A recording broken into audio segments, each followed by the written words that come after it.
Ito ang nakakagimbal na balita at pinag-uusapan ngayon sa mundo ng social media. Kahit anong pilit mong pagtakpan ang iyong sarili para lang maging malinis ka sa mata ng taong bayan, ay hindi mo pa rin talaga mapipigilan ang paglabas ng buong katotohanan. Kapapasok lang na balita. Senate Blue Ribbon Committee Chairman Rodante Marcoleta binasag na ang katahimikan at tila tahasang sinampal ng katotohanan at kahihiyan ang kapwa senador na si Kiko Pangilinan matapos umano itong magmagaling sa isinagawang pagdinig ng Senado patungkol sa kontrobersyal na flood control projects ng bansa na siyang nagpapahirap ngayon sa maraming Pilipino. Gaano kaya ito katotoo ating alamin sa pinakahuling episode ng programang Saganang Mamamayan ng Net25. Nagpakita ng matinding pagkadismaya si Senador Rodante Marcoleta matapos suportahan ni Senador Francis Kiko Pangilinan ang panukala na bumuo ng isang independent investigative body para imbestigahan ang umano'y anomalya sa trilyong pisong flood control projects. Ayon kay Marcoleta, insulto sa kanya bilang chairman ng Senate Blue Ribbon Committee ang naturang mungkahi dahil malinaw na bahagi ng mandato ng kanyang komite ang ganitong uri ng investigasyon. Ayaw kong iniinsulto ako. Kung gusto niya akong palitan, magpresinta siya. Pakita niya na mas marunong siyang gumawa ng mandatong itinalaga sa komite na yan, giit ni Marcoleta. Ipinaliwanag rin ito na si Pangilinan mismo ay kasapi ng Blue Ribbon Committee, kaya taliwas umano na magpanukala ito ng hiwalay na investigasyon.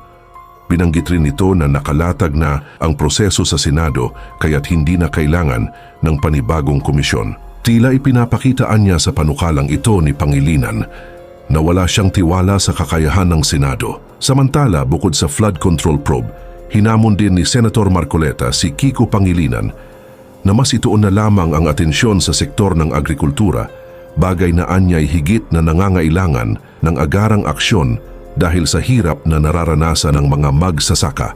Sa huli, binigyang diin ng mga angkor sa programa na ang mungkahing ito ni Pangilinan ay hindi lamang pagdududa sa Blue Ribbon Committee, kundi posibleng may bahid ng politika na maaari umanong konektado sa paghahanda para sa halalan sa 2028.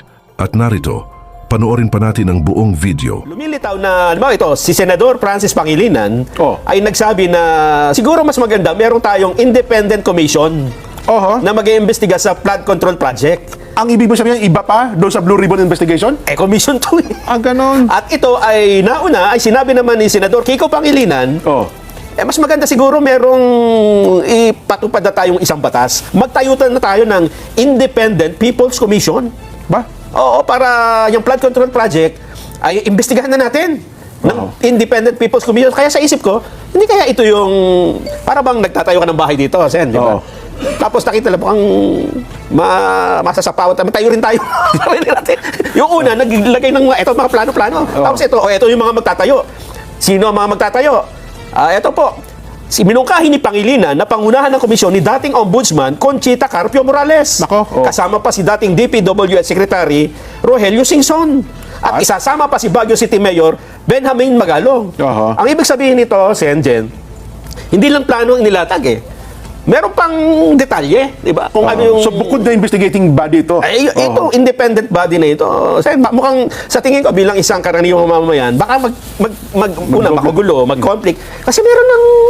Di ba? At ang alam ko, ang mandate ng Senate Blue Ribbon Committee ay talaga namang mag-imbestiga.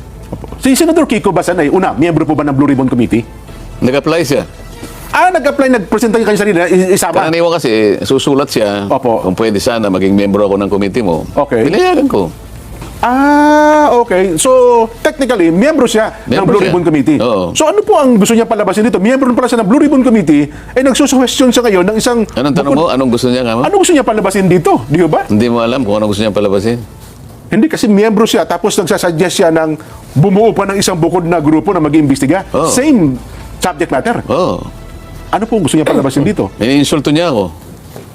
Kung ganyan, Sen, kung halimbawa ako, hindi naman ako miyembro ng Blue Ribbon Committee bilang isang mamamayan, pwede ka bang sabihin sa kanya na, Senador Kiko, baka pwedeng bumitaw ka na sa Blue Ribbon Committee? Kasi kung chairman kayo, Parang inaamin niya na hindi niya kaya eh. saka wala siyang tiwala sa komite. yun pa, yun Hindi, po. manawagan ka. Ayun, Baka nakikinig siya. Baka nakikinig po kayo, Madam Sharon Cuneta. Pakikausap nyo naman po si Senador Kiko Pangilinan. Baka po pwede mapakiusapan mo, bakit mo naman meminosen yung Blue Ribbon Committee sa pangunguna po ni Chairman Rodante Marcoleta, nabubuo pa ng isang komite, baka pwede yung sabihin nyo, magbitaw ka na lang dyan sa Blue Ribbon Committee, umalis ka dyan, para hindi naman anong tawag doon, hindi nakakasira, nakakainsulto yung ginawa mo. Tama ka dahil Oo. unang araw pa lang eh, di ba? Parang Yun na nga. first day of class, sinabi mo na ayaw ko sa classmate. Di ba, Sen, sa tingin nyo po, kayo po bilang chairman, Ayun nga, sinabi ko sa iyo. Ako, ang pagkakaintindi ko dyan, Oho. iniinsulto niya ako eh. Ako naman, ayaw kong iniinsulto ako. Opo, oho. Kaya kung gusto niya akong palitan, magpresenta siya. Na chairman ng Blue Ribbon Oo, at Committee. pakita niya na mas marunong siyang gumawa ng mandatong itinalaga sa komite na yan. Hindi, yung punto na yan, Sen, baka malabo pa, baka ayawan ng tao bayan yan eh. Pero ako sa tingin ko, bilang isa po, na nag-oobserba, Sen, kung wala po kayong tiwala sa Blue Ribbon Committee, bilang miyembro, bumitaw na lang po kayo dyan. Sabihin nyo na lang, aalis na po ako, chairman ng miyembro ng Blue Ribbon Committee. Ito Wala nga, pa na kayong tiwala eh. Talagang medyo, kaya ako nasasabi, yun ang aking pakiramdam. Opo. Katatransfer ko pa lang. Oho. Isang araw pa lang ang ginugol ko sa pag-imbestiga. Oho. At kung titingnan mo sa lawak ng problemang talagang haharapin mo at iimbestigahan mo, Opo. hindi mo kakayanin naman ng isang araw. Oho. Ngayon, nakakaisang araw ko pa lang, sasabihin niya, nagpo-propose siya ng isang independent investigative body. Anong ibig niya sabihin? Nakaka-insulto nga talaga yun, Sen. Anong ibig niya sabihin? Oho. Di ba? At ang ilalatag pa niyang, i-recommenda pa niyang mga pangalan, dating Ombudsman Conchita Conchita Morales. Morales. Opo. Hindi ba niya alam kung ano, yung Ombudsman ay talagang katakot-takot ang corruption dyan? Bagay. Pagkatapos sasabihin niya, sabihin nila sa akin na ang Ombudsman ay malinis na malinis at walang corrupt dyan. Oho. Ako diretsahan ako eh. Lalo partikular nung panahon. Kay Secretary Babe Singson, wala akong dyan. Opo, Dahil opo. hindi ko naman talaga siya kakilala. Maaring makakagawa siya ng mabuti rin para sa bansa. Kaya lang, pare-pareho silang naglingkod sa panahon ni dating Pangulong Pinoy eh. Oho. Kung kulay ang pag-uusapan dito, puro yelo na naman yan eh. Pero ako naman siguro, Sen, in fairness, doon sa tatlong nabanggit, baka naman walang kinalaman doon sa panukala ni Senador Kiko.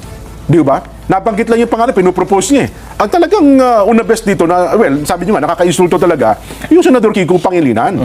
Di ba? Sa tingin ko, yung statement Hindi na lamang yung committee niya ang ayusin niya kasi nagpapakadalubhasa siya na ayusin niya yung agrikultura ng ating bansa. Ayan. Okay ako doon. Sapagkat ang dapat mong tulungan ay yung mga kapuspalad na mga magsasaka ngayon na hindi na nila malaman kung magtatanim pa sila ng palay o hindi. Opo. Oh. Anong gagawin mo ngayon? Napakahirap na ng kalagayan ng mga magsasaka ngayon. Hindi na nabebenta yung kanilang mga palay sa halagang kikita sila. Oho. Isip-isipin mo, anong kalagayan ng agriculture sa bansa natin ngayon? Kung tawagin subsistence farming. Subsistence farming. Alam mo kung ano ibig sabihin ng subsistence farming? Ano po ibig sabihin, Sen? Nagsasaka ka para mabuhay ka na lang. Wala ka nang may bebenta para sa sarili mo kumita na lang. ka. Oho. Ito pambuhay na lang ng pamilya mo. Ito yung kaawa-awang kalagayan ng agriculture sa ating bansa. So, survival yan, Sen, pagka ganyan. Pagkatapos siya yung kumuha ng agriculture. Oho. Aba ang una mong tingnan ngayon, kung talagang pinuntahan niya yung buong Pampanga, sige, Ayan. halos binibili na lang 12 pesos per kilo ang palay. Yung hindi nabilad. Yung nabilad, nabilad 11 to 12. Yung hindi binilad, 7 to 8 pesos per kilo. Yan. Saan mo dadalhin ang magsasaka? Oho. Wala pa siyang nailalatag kung anong gagawin niya. Pakikialaman niya itong Oho. magtatayo ng independent investigative body. Nako. Subukan mo. Oho. Di ba? Ayun. Sana makarating sa kanya. Kung wala ka palang tiwala doon sa komite. Yun daw kanyang proposal na yun ay nanggaling sa panukala ng isa pa. Oo. Na mag-create ng isang independent People's Commission. naman. Oho. Wala silang tiwala pala sa Blue Ribbon Committee. Questionin nila. Ayun, Di ba? naman. Yun ang Pwede proseso. naman kaming magdebate dun. Oo. Di ba? Kung pamamaraan ko, halimbawa, ayaw nila, magdebate tayo. Yan. Oh. Yun ang inihingi ng pagkakataon, di ba? Hindi naman nagsasalita Sen eh. Hindi, kung magpo-propose kayo na hindi naman yun naiintindihan ng mga... Hindi, ako siguro, Sen, alam niyo, natakot sila sa nangyaring ito eh. Kasi ang tao, in fairness, so 100, parang 1,500 po pabor sa inyo eh. pangit yung sa 100 tao, 1.5 ang pabor. Ibig ko sabihin, yung unang dating kayo sa Senado, Sen, mukhang iba agad ang dating eh. Yung tao kasi parang, sabi nila, nabuhayan kami ng pag-asa. Meron palang ganito, pwede palang gawin ng ganito. Ako naman, ha? Oo. Ang analysis ko dyan, Jen, ang tingin nila dito ay ang tinitingnan nila dito yung 2028 election eh. Oo. Kasi mukhang nasapawan na sila ng Rodante Marcoleta. So hindi sila makaangat-angat ngayon. Sabi nila, paano tayo aangat ngayon sa 2028? Paano tayo magpapakitang gilas?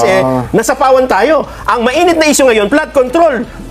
Paano natin ipapasok yung agriculture? Ikaw, anong ipapasok mo? Hindi, flood control din kasi ito mainit. Oo, binigay nga sa akin ng Blue Ribbon, kasalanan ko ba yun? Oo. Oo. Yun na Wala namang, hindi naman sila nag-apply siguro ron. Oo. Oh, nung ako, sabi ko, pwede nyo bang ibigay sa akin yan?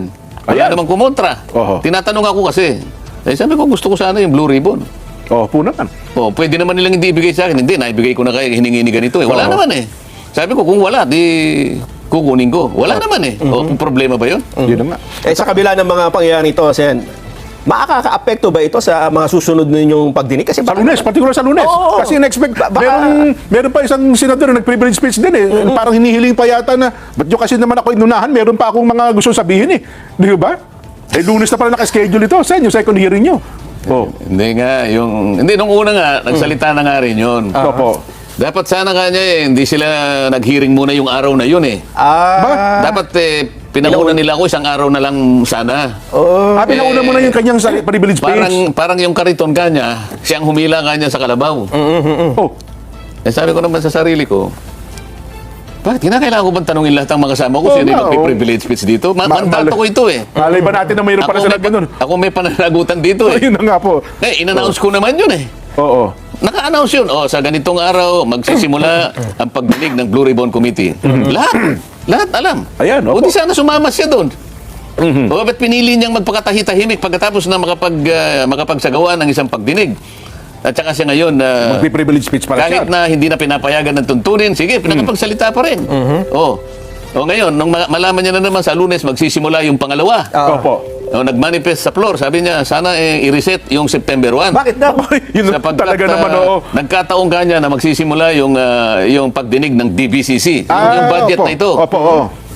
Sabi ko naman sa sarili ko, di pumunta ka doon sa DBCC. Oo nga naman. Malaya ka namang pumili kung saan ka pupunta eh. Bakit Oo. i-reset na naman? Kaya parang talagang ano eh. Oo parang nga. ayaw nila na nakapagsisimula ako ng pagdinig. Oho. Kasi mukhang nakikita nila, Sen. May tinatanong ka kanina, Oo. maapektuhan ka ba? Ngam? Ayun yung sinasabi Oo. ko dahil kasi kung minsan may mga pangyayaring ganyan na Baka mawalan ka ng loob. Oo, ganyan. out of focus eh. puro kumbaga pinagtulong-tulungan Kasi- ka ng mga lumang class, mga old-timer eh. Pinagtulong-tulungan na ako sa House of Representatives eh. Oh. Sa bagay. Oo. Oo nga naman. Para namang nakalimot na kayo. Kamakailan lang ito eh. Pinagtulong-tulungan ako. Ako na lang ang natira. Pati hopya, kinuha pa nila. Oo. Ano nangyari? Nakalipat tuloy ako ron. Ayun. Pagtulong-tulungan nyo uli ka ngayon. Baka may ibang... Bahala kayo. Akala, mawawalan ako ng loob. Oo. Masisiraan ako ng loob. Oo. Sumakay na silang lahat. Nako. Ba? Hindi kasi ngayon, Sen, alam nyo, hindi lamang yan. Yung mga panukala. Hindi ako kasi, ito Opo. yung mandato ko eh. Kung ano yung Opo. nalalaman kong tama na gagawin ko, magmula noon hanggang ngayon, palaging ganito yung aking patakaran. Oho. Oo. Ngayon pala, Sen, hindi lamang yung panukala na yan kasi meron na po ngayon TRICOM. Lunes kayo, Martes, magkakaroon sila ng investigation. BIR, may investigation na rin.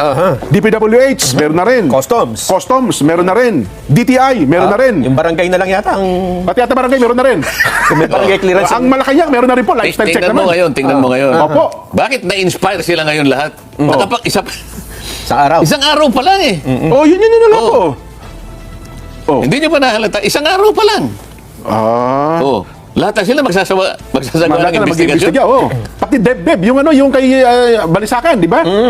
Hari nawa na makagawa sila. Pati ho ngayon ang Department of Budget and Management ay nag-iimbestiga na rin ng mga projects na ito. So, ang ibig nila sabihin, total, nagsisimula na kami. Ikaw, Blue Ribbon, huminto ka na, ganun ba? Parang ganun po ang mensahe, Sen. Kasi ang Blue Ribbon, parang gusto nyo sabihin sa taong bayan, oy, Blue Ribbon, preno ka muna. Pwede bang ito muna ang bigyan natin ng pagkakataon? Yung nga isa sinabi, wag muna kayong magano.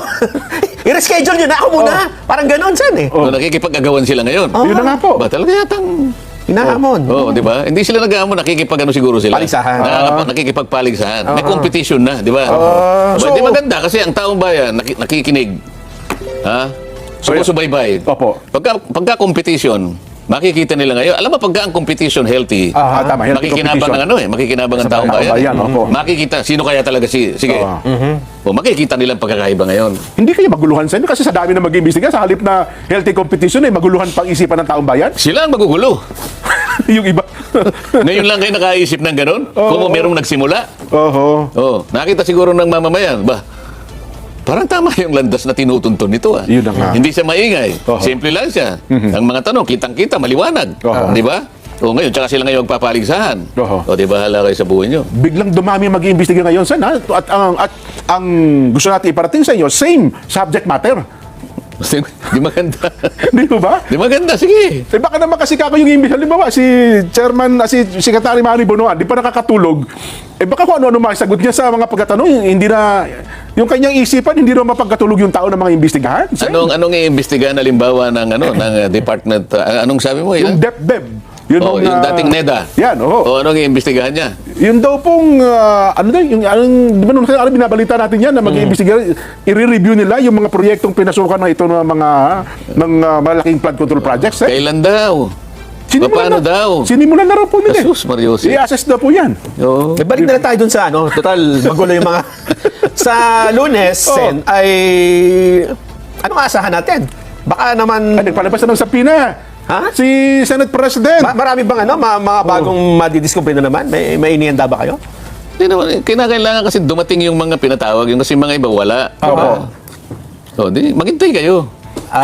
Wala bang sagot na darating sila o nagde-decline? Hindi, ipa-arresto na raw eh. So ito hindi invitasyon. Hindi na, sapina na ito. Oo nga, no? Subpina na Ang ito. subpina ay hindi mo pwede i-decline. Tama ba, Sen? Bahala sila kung darating sila o hindi. Di ba? Oho. Nako. Basta ako na magsasabi, Nelson, may pasabog sa Lunes. May pasabog? May pasabog. Oho.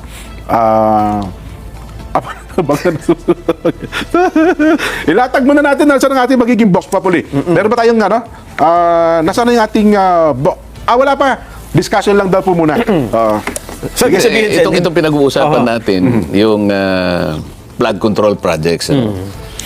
Pero yan lang ang nagsisilbing pinakamukha ngayon ng corruption. Kasi nakita nila yung lawak, nakita nila yung magnitude, yung lalim, yung dami ng participants at yung pamamaraan kung paano ginagawa. Katapos-tapusan talaga, lugi ang taong bayan.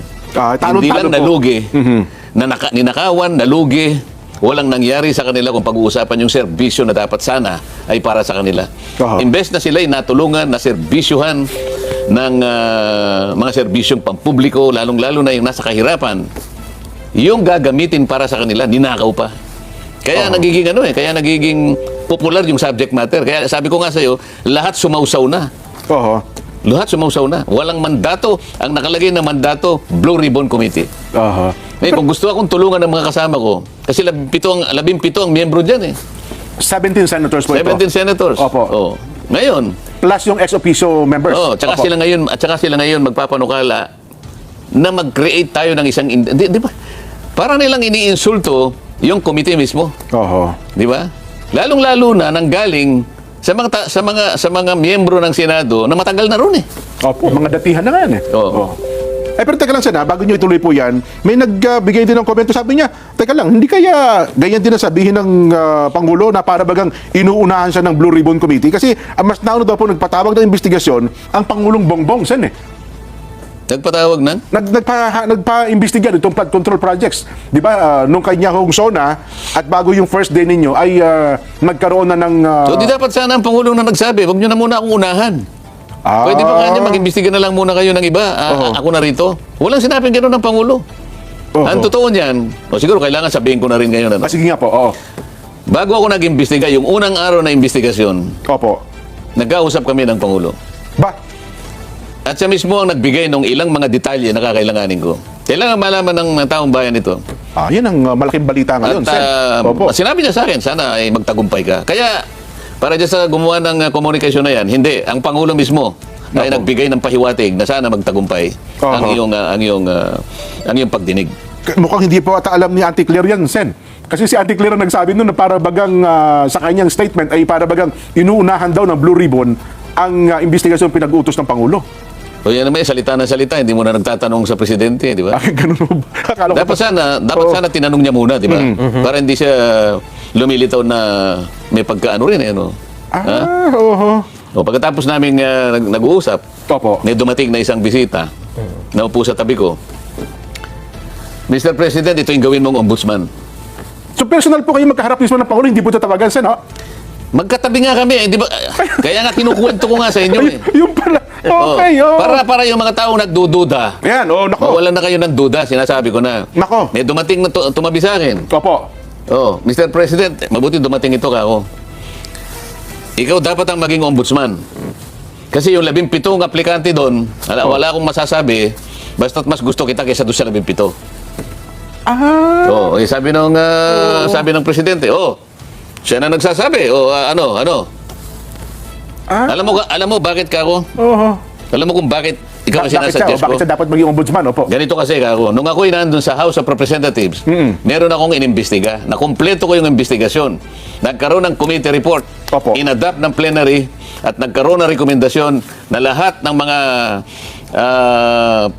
datos, lahat ng impormasyon na nakalap doon sa investigasyon na yon, Opo. ibigyan ng kopya ngayon ang ombudsman, bigyan ng kopya ang DOJ, ang Solicitor General, kung sino-sino pang ahensya may kinalaman sa pagpapile ng anumang kaukulang aksyon. Oh. Either administrative, civil, criminal. Alam mo kung nangyari? Walang nangyari. Opo. Kaya kung ikaw ang ombudsman, sabi kong ganyan sa kanya, ako Blue Ribbon Committee ako, para may mangyari ngayon. Yan ang sinabi ko sa kanya. Ayun. Naririnig ng Pangulo yan. Opo. Ako seryoso ako eh. Ang Pangulo sabi niya, narinig mo, magdesisyon ka. Sabi niya, hindi pa ako naka-apply eh. Hindi Baka pa wala sa pagbibigay ng JBC. review.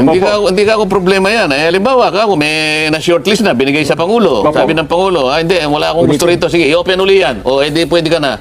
Ayun. Oo. Hindi ba pwede sabihin? Kaya ko lang kinukwento ngayon para malaman ng taong bayan Opo. na ang Pangulo, hindi niya sinabi na wag mo kong unahan. Hindi, nandun ako, kami dalawa nag-usap. Yan. Para magkaalaman na tayo. Ibig sabihin seryoso pati ang Pangulo. Seryo, siya nga nagbigay sa akin ng ng USB. Para may makatulong ako sa iyo itong ilang mga detalye na pwede mong gamitin. Mabigat pala ito.